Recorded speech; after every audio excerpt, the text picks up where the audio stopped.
तेरी इतनी हिम्मत, तूने मेरे साहब को किडनैप कर लिया? ए!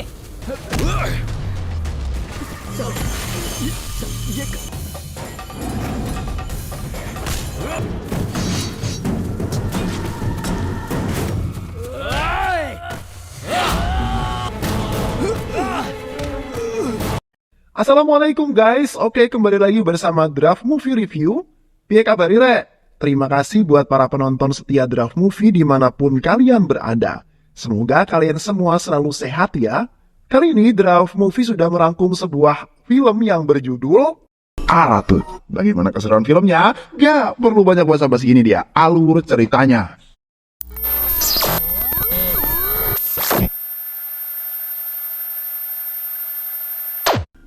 Film diawali dengan POV dari seorang yang datang ke sebuah tempat menemui sebuah pria. Pria yang ia temui menyuruhnya untuk segera mengambil peti yang dititipkan padanya. Scan kemudian berpindah di sebuah gunung di mana ada orang berpakaian hitam menyeret sebuah peti. Di dalam peti itu ternyata ada orangnya. Pria itu berpakaian hitam dan bertopeng itu melakukan sebuah ritual dan memakan tubuh orang yang di peti hingga tewas dan meninggalkan sebuah surat di badannya. Esoknya di TV dikabarkan bahwa mayat Anwar Basa, saudara dari Minister Tamil Nadu, ditemukan di gunung. Di sini kita tahu bahwa orang yang dibunuh pria bertopeng itu adalah Anwar Basa. Okay madam, अपनी पूरी service life में मैंने इससे भयानक मौत नहीं देखी। Di sebuah stasiun kereta, para polisi membangunkan seorang pria berbaju hitam yang nampaknya mencurigakan. Pria itu bilang ia hanya numpang tidur. Saat diperiksa isi tasnya ada banyak sekali alat-alat pemujaan. Ada sebuah foto wanita. Mereka menanyakan siapa wanita itu dan pria itu menjawab bahwa itu adalah kenalannya. Scan langsung berpindah ke wanita yang ada di foto. Ia bangun karena mimpi buruk. Nampaknya wanita itu membangunkan adik dan juga anaknya. Wanita itu bernama Parvati, adiknya bernama Siva, dan anaknya bernama Krishna. Siva mengantar Krishna ke sekolah. Di perjalanan Krishna menceritakan bahwa ada tetangga baru, keluarga seorang detektif bernama Afudaipan yang pintar. Siva sempat bertemu dengan Afudaipan dan asistennya. Siva memperkenalkan dirinya sebagai tetangganya dan dia bekerja di sebuah toko barang antik. Adegan kemudian berpindah di mana Afudaipan datang ke kantor polisi. Kepala polisi memintanya untuk menyelidiki sebuah kasus penculikan pemilik hotel AMT yang bernama Tani Kacalam. Waktu lagi ngobrol, seorang polisi wanita datang dan memberikan sebuah gambar yang ditemukan di jasadnya Anwar Basa. Afudaipan berkomentar, namun kepala polisi bilang kalau ia hanya menangani kasus Tani Calam saja, bukan yang lain. Pindah ke Siva, tak hanya bekerja di toko barang antik, dia juga seorang aktivis yang sering melakukan sosialisasi pencegahan tindak kriminal pelecehan seksual di sekolah. Dia berkeliling sekolah memberikan edukasi ke para siswa. Waktu lagi jalan-jalan santai, dia melihat seorang gadis kecil yang menangis. Ia menghampirinya dan menanyakan masalahnya. Gadis kecil itu bilang kalau dia habis dilecehkan oleh guru lesnya. Namun dia tak berani mengadu pada ibunya karena guru lesnya mengancam akan membunuh ibunya jika ia berani mengadu. Kemudian dengan pengalihan gadis kecil itu, Siva berhasil masuk menemui guru les itu. Tanpa basa-basi, Siva menghajar dan mengikatnya di kursi. Siva juga menyetrum guru les itu entah tewas atau tidak. Karena scan berpindah langsung ke Afudaipan yang datang ke toko emas milik Tani Calam. Ia mencari berbagai hal yang bisa dijadikan petunjuk. Anaknya Tani Calam mengenalkannya pada Ramajun, anak buah dari Tani Calam. Karena gelagatnya yang mencurigakan, Afudaipan menaruh rasa curiga pada Ramajun. Disinilah Tani Calam sedang disiksa di sebuah ruangan oleh seorang pria berbaju hitam, seperti pembunuh di awal film. Siva kemudian mendatangi pengacara San Bagorti untuk mengurus kasus pelecehan gadis kecil tempo hari. Saat sedang mengobrol, pembantunya datang memberitahu bahwa Nambi dari desanya datang ingin menemuinya. San Bagorti nampak takut dan menyuruh pembantunya untuk mengusir Nambi. Jika lihat Nambi ini adalah si pria yang di stasiun kereta waktu itu. San Bagorti bilang ke Siva untuk menemui Ismail, seorang agen yang ada di Kashmir. Entah agen apa yang dimaksud. Di perjalanan, Afudaipan mendapat telepon dari Jolita, adik iparnya, yang mengabarkan bahwa Ramajun sering menelpon Ismail. Lagi menelpon gitu. Abu Daipan menemui Ismail. Ismail kemudian menawarkan para gadis yang masih di bawah umur. Wah, rupanya Ismail ini adalah agen begituan. Ismail को तुम कैसे जानते हो? Esoknya Nami mendatangi Ramajun. Ia meminta uang 5 laks pada Ramajun. Ramajun pun memberinya uang dan menyuruhnya segera pergi. Ternyata asistennya Abu Daipan melihat hal tersebut. Di sebuah tempat, Sambagorti ditangkap oleh pria berbaju hitam dan bertopeng seperti di awal film. Digantung terbalik dengan rantai ke sebuah danau. Perlahan pembunuh itu menenggelamkan Sambagorti sampai tewas. Dia selalu meninggalkan sebuah surat di korbannya. Sampai sini kita masih belum bisa tahu siapa pembunuh tersebut. Pulang dari kuil, Ramajun kaget dengan keluarganya yang mau pergi keluar. Di dalam rumahnya sudah ada Abu Daipan. Sebelum ke rumah, Ramajun Abu Daipan sempat video call dengan kepala polisi. Dia bilang kalau penculikan Tani Calam ada kaitannya dengan kematian Anwar Basa dan Sambagorti. Asisten Abu Daipan mengeluarkan bukti dan surat aset milik Tani Calam yang ada di rumah Ramajun. Lalu Abu Daipan menunjukkan foto Ismail dan Sambagorti. Ramajun bilang tak mengenal mereka, namun ada bukti foto di mana Ramajun mendatangi kematian Sambagorti. Lalu Ismail sudah ditangkap polisi dan menceritakan semua. Ramajun masih tak mengaku. Kemudian Jolita keluar membawa 4 tiket dan paspor atas nama Tani Calam, Sambagorti, Anwar Basa, dan Daniel. Ramajun bilang kalau itu semua suruhan bosnya membeli tiket dan membawa paspor itu. Pada akhirnya dibilang kalau bosnya beserta 3 orang lainnya pergi ke Vietnam karena sebuah masalah dengan 1 orang. Namun Ramajun bilang dia tak tahu ada masalah apa dengan orang itu. Abu Daipan masih terus mencari petunjuk. Pada akhirnya dalam sebuah rapat dengan asistennya dan Jolita, dia menyimpulkan bahwa pembunuh itu sudah mengikuti para korbannya bertahun-tahun. Saat ini Tani Calam masih misteri sudah dibunuh atau belum. Yang jelas target selanjutnya kemungkinan Daniel. Pembunuh ini juga dicurigai sebagai penyembah dewa Siwa yang taat. Abu Daipan meminta Jolita untuk mencari petunjuk soal surat-surat dan petunjuk soal pemujaan yang ditemukan. लोग संहार स्थल के नाम से जानते हैं। Di sisi lain, di sebuah gurun pasir, pembunuh itu mengeluarkan sebuah peti. Di dalam peti, kok ada Nambi. Ternyata pembunuh itu bukan Nambi, tapi adalah Siva. Nambi yang kehausan dihajar Siva dan diberikannya air.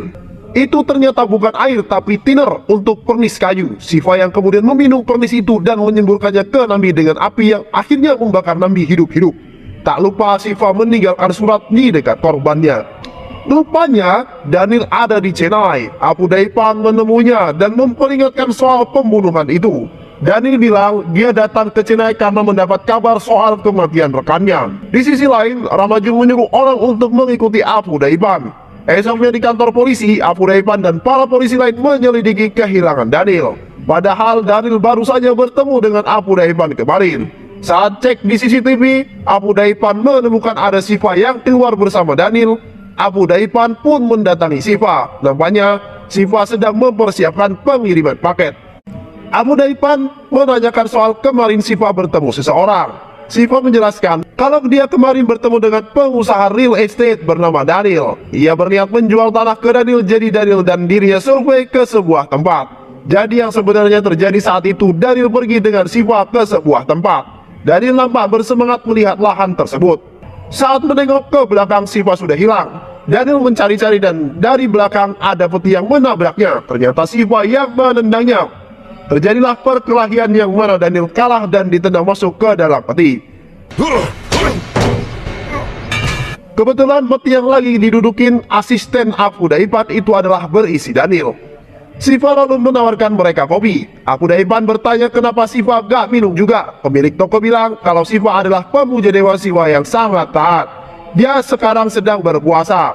Abu Daipan pun pergi, namun tak lama dia kembali dan meminta Siva membuka petinya untuk pemeriksaan. Asistennya kemudian membuka peti itu dan isinya ternyata sebuah jam, bukan Daniel. Abu Daipan sempat memasang kamera kecil dan dia minta maaf lalu pamit pergi. Sekian kemudian berpindah ke pegunungan bersalju. Di sana ada Siva yang membakar peti. Di sebuah pohon sudah ada Daniel yang diikat. Ia sudah kedinginan banget nih. Siva kemudian menancapkan surat itu ke badan Daniel dengan paku dan meninggalkannya mati kedinginan. Abu Daipan rapat dengan Jolita dan asistennya. Ia melihat kamera yang ia tinggalkan dan menemukan kejanggalan. Jolita melaporkan kalau di buku harian Siva ada banyak manuskrip dan diagram pemujaan. Abu Daipan CS pergi ke toko antik Siva secara diam-diam. Mereka masuk ke dalam dan mencari bukti-bukti. Namun saat sedang mencari-cari, mereka ketahuan. Ketahuan sama siapa nih? Jijo. Scan kemudian berpindah ke sebuah tempat di mana Siva melakukan doa. Dia lalu membuka peti dan melemparkan tali calam. Dia menghajarnya dengan senjata khas Dewa Siwa. Tapi datanglah Ramajun beserta antek-anteknya. Ramajun marah karena Siva berani menculik bosnya. Siva bertarung dan nampak akan kalah melawan anak buah Ramajun. Jijo. Balik ke kilas sebelumnya. Ternyata Abu Daipan CS ketahuan oleh Siva. Abu Daipan pun menceritakan kecurigaannya dan tuduhannya pada Siva yang telah melakukan pembunuhan. Abu Daipan memaksanya mengaku dan menanyakan alasan melakukan hal ini. Siva pun menceritakan kisahnya. Siva tinggal bersama keluarganya di desa. Ada ibu, ayah, kakak, dan adiknya. Diketahui kalau Nambi ini ternyata kakak iparnya. Ya, Nambi yang belum ada jenggot dan kumis tersebut. Siva nih sayang banget sama adiknya yang bernama Arudara. Keluarganya dikenal sebagai keluarga pembuat patung pemujaan. Keluarga mereka hidup harmonis seperti keluarga pada umumnya.